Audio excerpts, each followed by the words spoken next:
This video has been sponsored by Oliver Greschke from mominstruments, who is also the maker of Elastic Melody. Hello there, my beautiful viewers. My name is Jakob. I'm your host, and you're watching a haQ attaQ episode. And in this episode, we're having a look at Elastic Melody.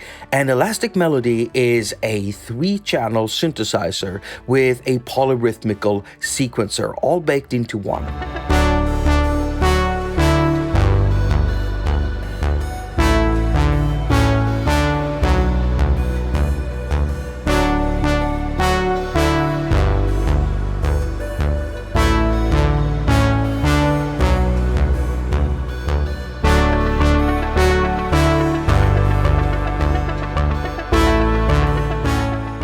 So what's going on here is that you have 3 tracks. Each track contains a synth and a sequencer for automation and for notes. And since it's all polyrhythmical, you can run all sequencers at their own rates.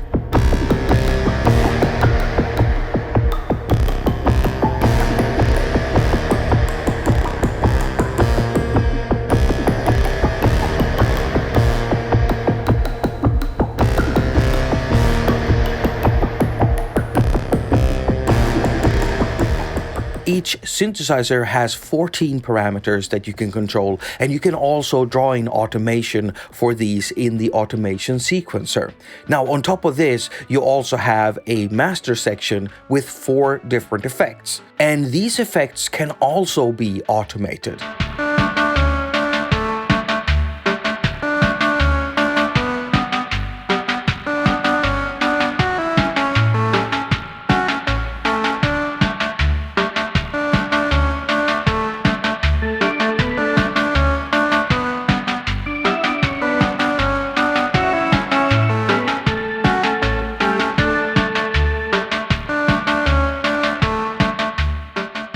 Lastly, you have a song mode inside Elastic Melody that is very straightforward and easy to use. And on top of that, there's a nifty randomization option. And here you can get very specific about what you want to randomize. But you can also randomize everything inside the app, which can lead to some very crazy results. Now, there's a lot more to talk about, and if you stick with me, I'll show you everything inside the app. And the first thing we're going to start with is navigation.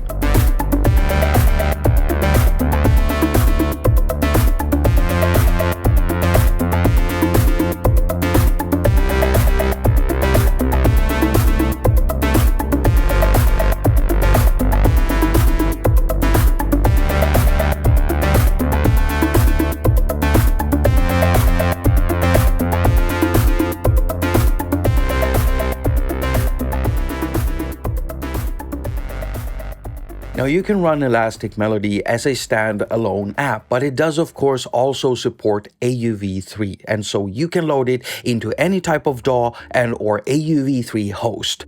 Now, personally, I run apps with their own sequencers inside AUM because that's just a workflow I prefer. But if you need something else more conventional, you could run it inside Cubase or Logic Pro for iPad. There's a lot of options like Groovebox DAWs such as Drambo or BAM. And if you need something clip-based, then you can always use Sand.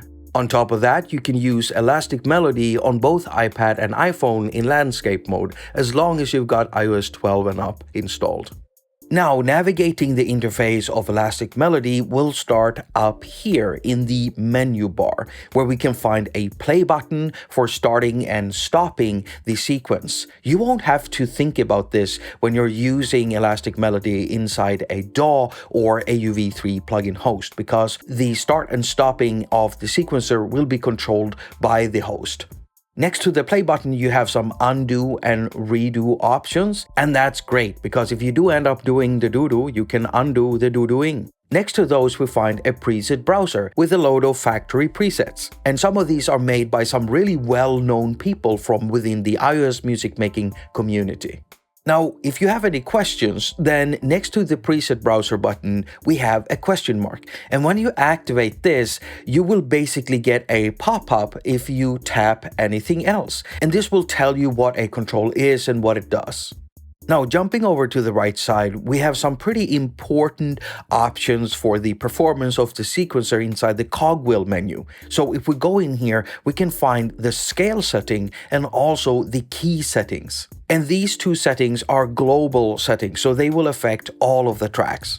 Now, next to the cogwheel menu, we have the randomization option. And if we open this up, we can see that there are 4 items in this list. At the bottom, we have all effects, and then we have this track sound or this track notes, and then we have everything. And when I say everything, it means literally everything. The synth, the sound it produces in all 3 tracks, all of the notes, the length of the note sequencer, the automation, it will randomize all of it.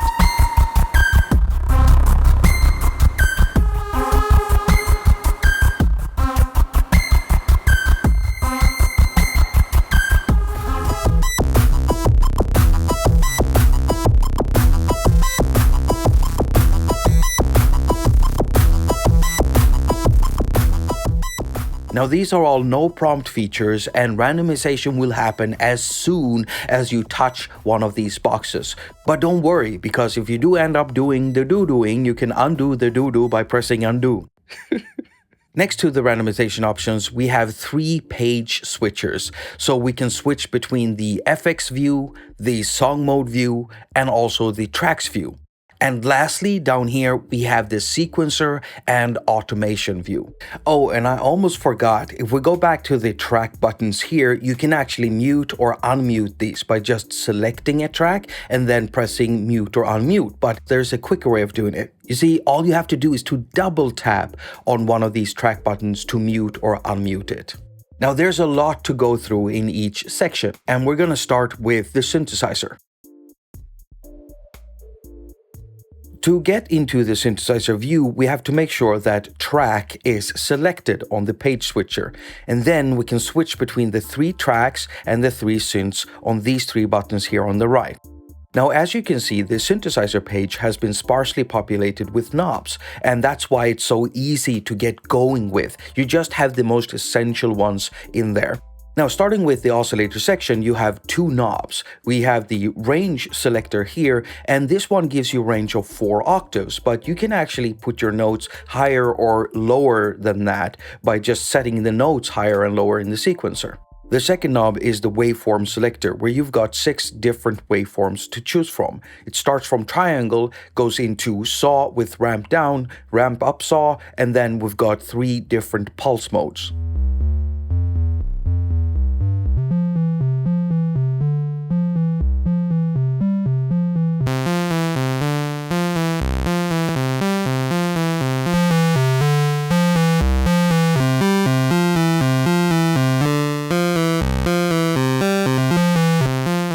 Now, the filter section contains a multi-mode filter with high-pass and low-pass controls and a resonant control.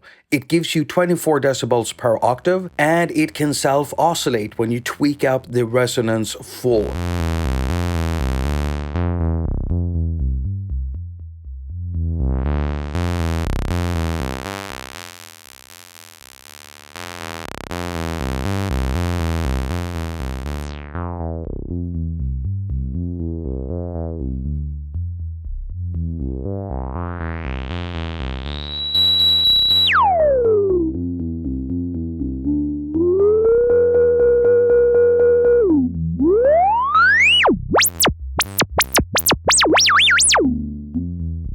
Now, the filter mod section contains an AD envelope, so you've got 1 control for attack, 1 control for decay, and the third and final knob sets up the modulation amount for the filter.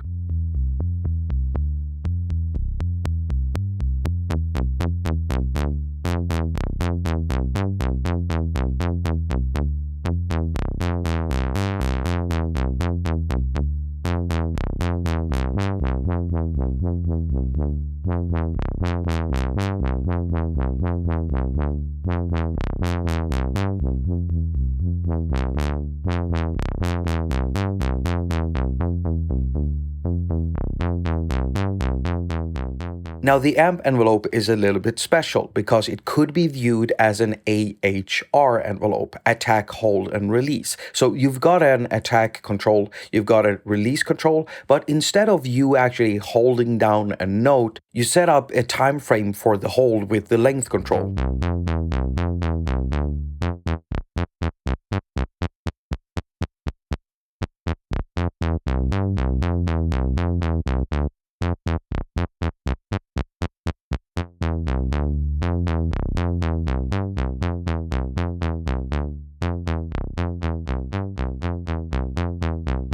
Lastly, we've got the level section with 3 controls. We've got a panning knob for panning the sound left and right in the stereo field, and then we've got 2 level controls for the VCO, which is the oscillator, and also noise. Now, the noise generator produces white noise, and it has been placed before the filter, so it also gets filtered along with the oscillator.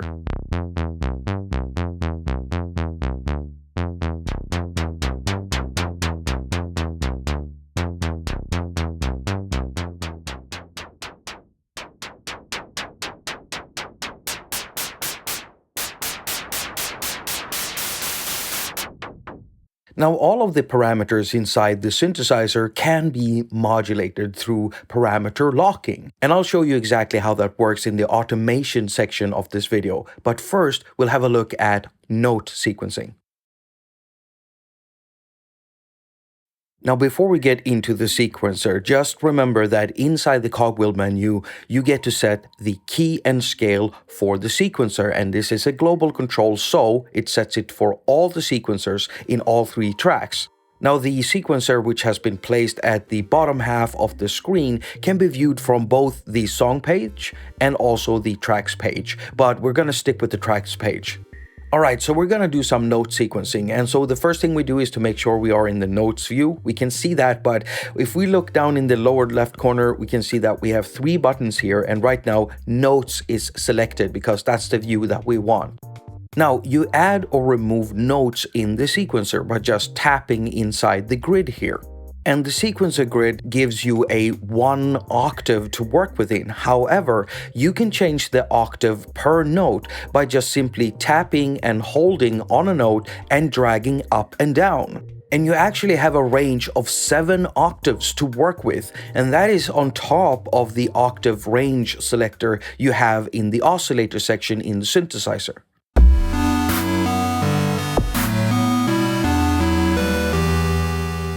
Now, once you've got some notes in the sequencer, there are a few things you can do. First of all, you can move the notes around back and forth through the timeline. And you do that with these 2 buttons here on the left. Next, we can change the rate and timing of the sequencer. If we go over here to the right side, we have a knob named length. This one will allow you to change the rate, the playback speed for the sequence. And the 2 knobs underneath, well, they basically work like cropping tools for the sequence. So the knob named first sets up the starting position of the sequence, and the knob named last sets up the ending point of the sequence. And remember, you're dealing with a polyrhythmical sequencer, so you can have individual settings for all 3 sequencers.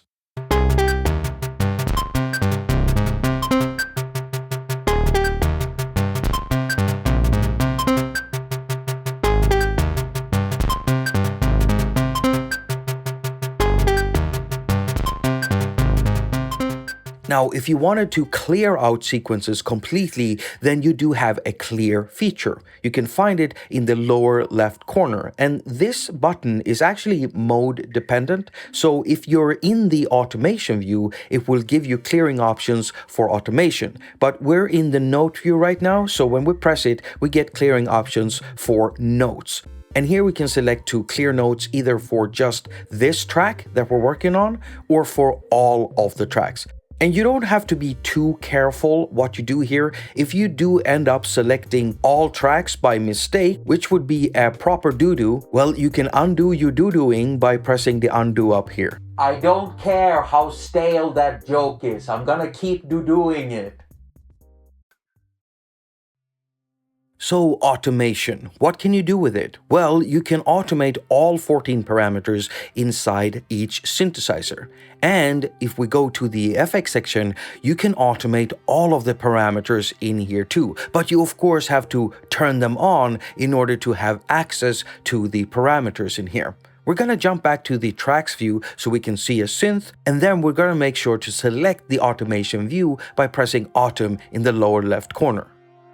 Now, to actually start automating something, what you have to do is to select the parameter you want to automate, and you do that by simply tapping on it. So in this case, I'm going to tap on low pass, and that selects the low pass, and we can see that because it says that right here, VCF low pass.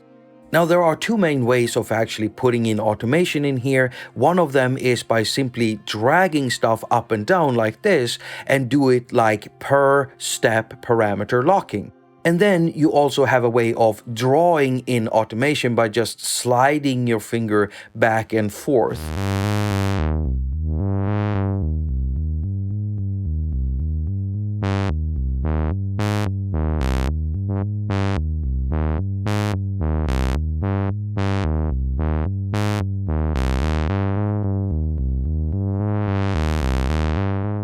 Now, if we look closer, we can see that some of the automation has a filled-in yellow color underneath it. And that is because there are notes there. If we go to the notes view, we can see where the notes are and where there are no notes. And if we go back to automation, well, we actually have the ability to add and remove notes from this view too.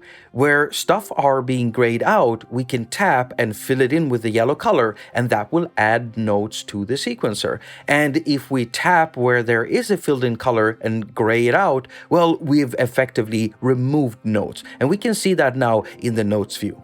Now, if we jump over quickly to the FX view and we go down to the reverb, make sure it's activated, of course, and then select the room size, we can actually automate this. And I love it when developers let you automate effects. I love it so much.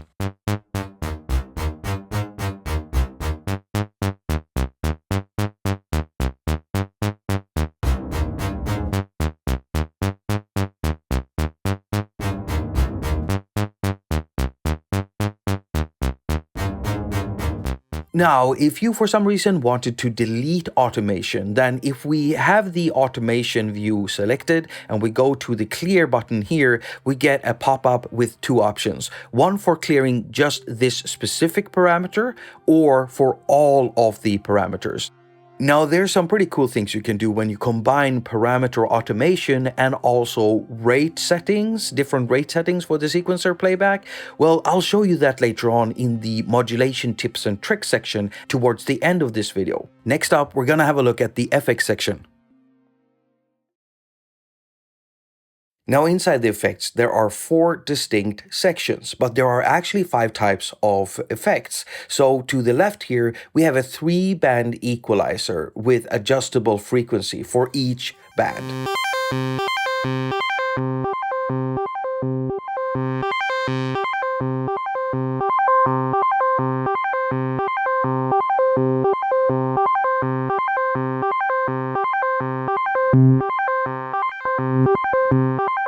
Next, we actually have 2 types of modulation effects, a phaser and a chorus. For the phaser, we get to set the phaser feedback, the phaser speed, and also phaser mix.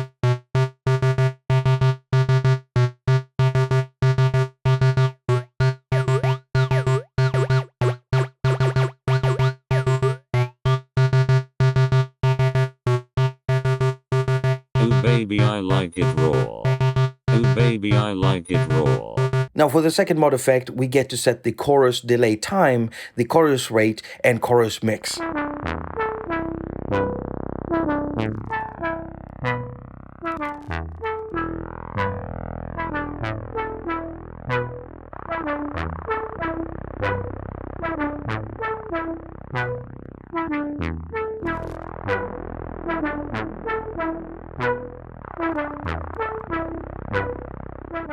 Next up, we have a delay effect where you get to control the time, feedback, tone, and mix. And at the top here, we can see two knobs, LFO rate and LFO depth. And this is meant for modulating the delay time. And when you do it in small amounts, you get somewhat of a wobbly tape echo feel out of it.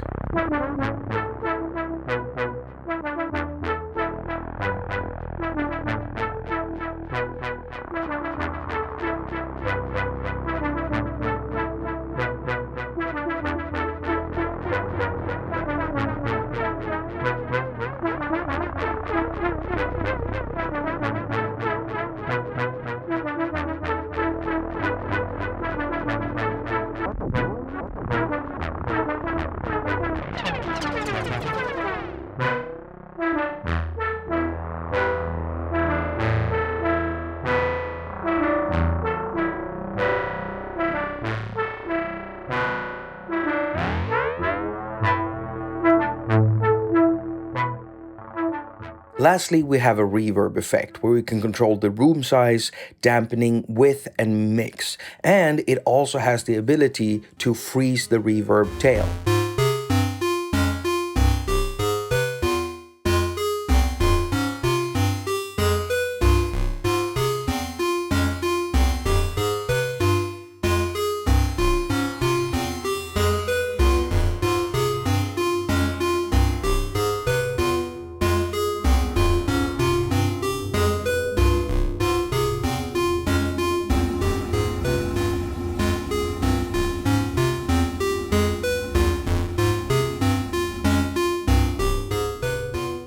Now, when it comes to setting up automation for the effect parameters, this sequencer down here is separate from all of the track sequencers. So any settings you do in here will only affect this sequencer. So you can set it to its own rate and you can crop it any way you want. However, it works globally for all of the effects. It's not like you have 4 different sequencers for the 4 different sections of effects.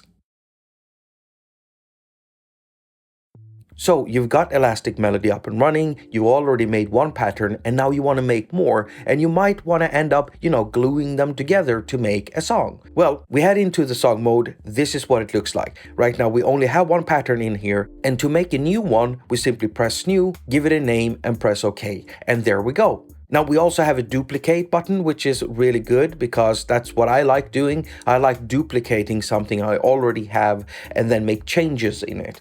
And to do that, all you need to do is to select the pattern you want to duplicate, press duplicate, it will prompt you with that naming thing again, give it a name or whatever you want to do, press OK, and you've got a duplicate pattern. You also have a renaming button here, so you can rename all of your patterns. Just simply select the pattern, press rename, type in your name, press OK.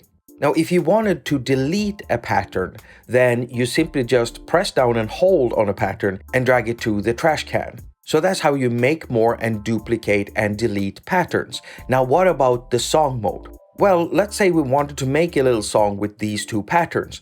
It's really simple. As you can see, the song mode already has a pattern in it. It's always the first pattern that it opens up with. Whenever you initialize a project, this will always be placed here. Let's keep that as our first pattern. And I'm gonna press on the plus sign here to make it play twice before it jumps to the next one.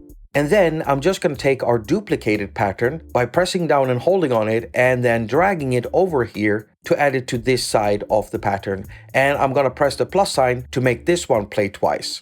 Now, if I for some reason wanted to change positions of these 2, I just simply press down and hold on one and drag it like this. And as you can see, the other one will move out of the way. Now, if you for some reason wanted to delete a pattern from the song list, you do it exactly like you do it with patterns. You just simply tap down and hold on the box and drag it to the trash can. But I'm not going to do that.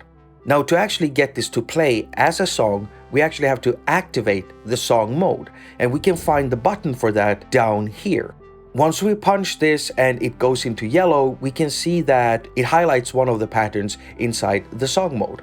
Now, what's really nice about this song mode is that it's not like one of those song modes that plays through a song list of patterns and then just simply stops when it's done. No, it actually always loops back to the beginning. And I really like working that way, so having that functionality right out of the box is really nice.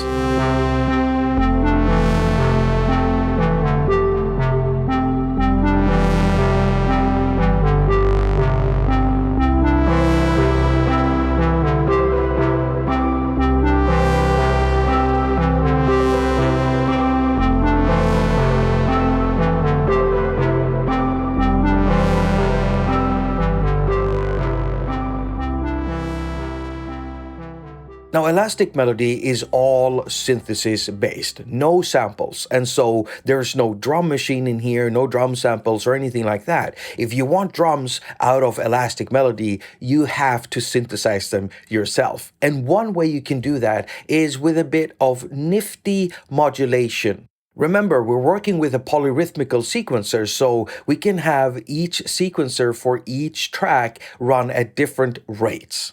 This means that we can actually create some modulation curves that would suit something like bass drum making by running the sequencer really hot or at really fast rates.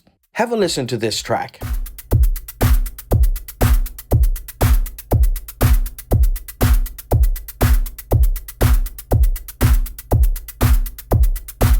As you can hear, I had a bass kick, I had a hi-hat, and a snare drum. And the way that I made the bass kick, well, I'm running the sequencer really fast, and then I'm doing some extremely quick pitch modulation. And that is one way of making a bass drum sound, by pitching an oscillator from a high pitch down to a low pitch.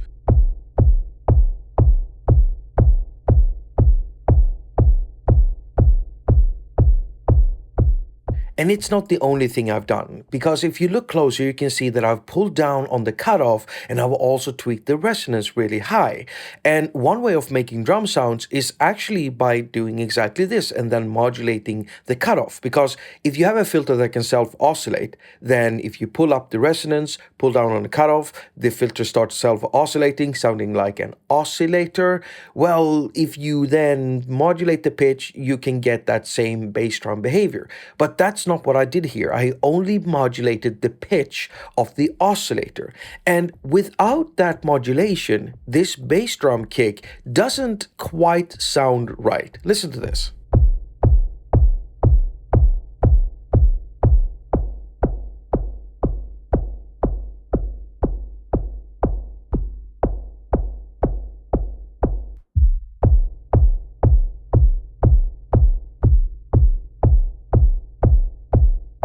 Now, as you can hear, it doesn't sound quite right without that pitch modulation, because that's basically how a kick drum sound is put together. It goes from a high pitch down to a low pitch in a very short amount of time.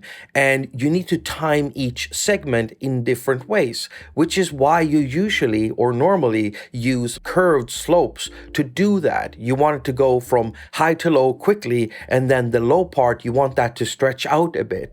Well, when you use a technique like this with pitch modulation for an oscillator and the filter on top of it, you kind of have two parts for controlling your sound. You can control the body of the kick drum with the pitch modulation for the oscillator, and you can control the top sound with the filter. Now, a big part of this sound is that we're modulating something in here very quickly, which means we have to run this sequencer in particular very quickly. So I've set it to 1/64th. And here we get into a problem when we want to make specific rhythms, because we're always locked into this grid, basically. I mean, the sequencer in all three tracks are tied to the tempo. And then we're just using a multiplier or a divider for setting up the speed for each sequencer. So we are locked into a specific grid, but it gets interesting when you're trying to break through those limitations. I urge you to experiment a lot with this, making drum sounds. Now, to add the other instruments such as snare drum and hi-hat, it's really straightforward and simple. For the snare, you don't need to pitch anything. You can just run the body being the oscillator for a note around 200 Hertz. That is the body of a snare drum. And then you just add some noise. And in the case of Elastic Melody's filter, well, it's a multimode filter, both high pass and low pass available. So you can filter off the bottom a little bit and a little bit of the top to make it sound like a snare drum. Now, for the hi-hat, that's the simplest one. The most important thing here is to just add noise and then filter off all of the bottom. And then you just keep the envelope really, really short. And there you go, you have a hi-hat.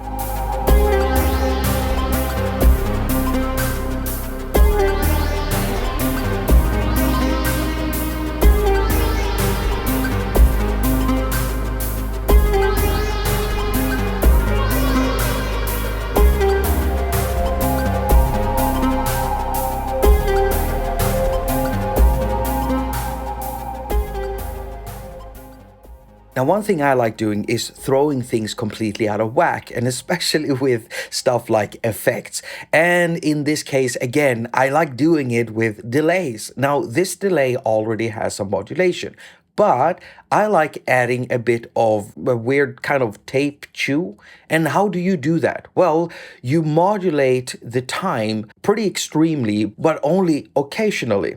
And the way that I do that is by running the sequencer for automation really slowly, and then I'll crop down the sequencer to an odd step count, to 13 or 11 or something like that, especially when I'm working with 4 on-the-floor beats, because I like that tape chew to happen in weird places.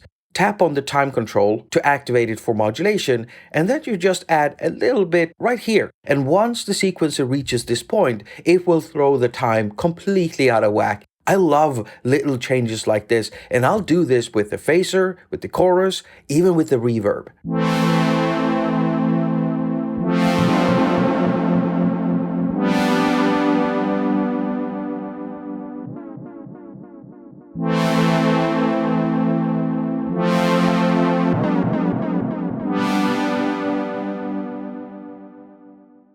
The absolute first thing that comes to mind when I think about Elastic Melody after using it for about a month now is that it's very quick to work with because of the, well, limited amounts of controls. If I would to criticize anything, the first thing I would say is right now there is no MIDI out. And I know that a lot of people, well, when they find an app they like, an app that does sequencing, they often want to use it to sequence other things. And sometimes it's nice to just layer up sounds with other synths on top of what you already have inside the app you're working with, which in this case would be Elastic Melody. Well, right now there is no MIDI out for notes in Elastic Melody. However, it is already on the roadmap, so it will come in the future.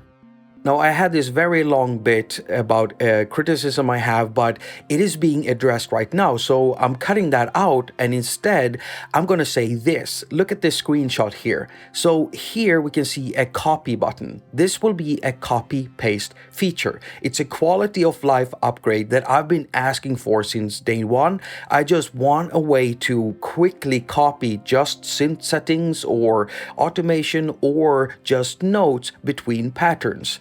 And it looks like they're working on it. Now, this screenshot is preliminary, and the menu will probably change to accommodate some more options. And yeah, I mean, I'm doing this right now a few minutes before I'm about to upload this video on YouTube. I cut out a whole segment of me complaining and whining about not being able to copy and paste stuff, and then suddenly Oliver just sends me this screenshot. My last bit of criticism has to do with the filter section. There are just so many times I've wished for a drive control that is basically pre-filter, so you can drive the sound into the filter, some kind of vacuum tube distortion or some other type of distortion. Yeah, I would absolutely love to have some saturation effect in there. And when I talked to Oliver about it, he's had that same feeling. So I have a feeling we might be seeing something like that added in the future, so that criticism might not stick around for long.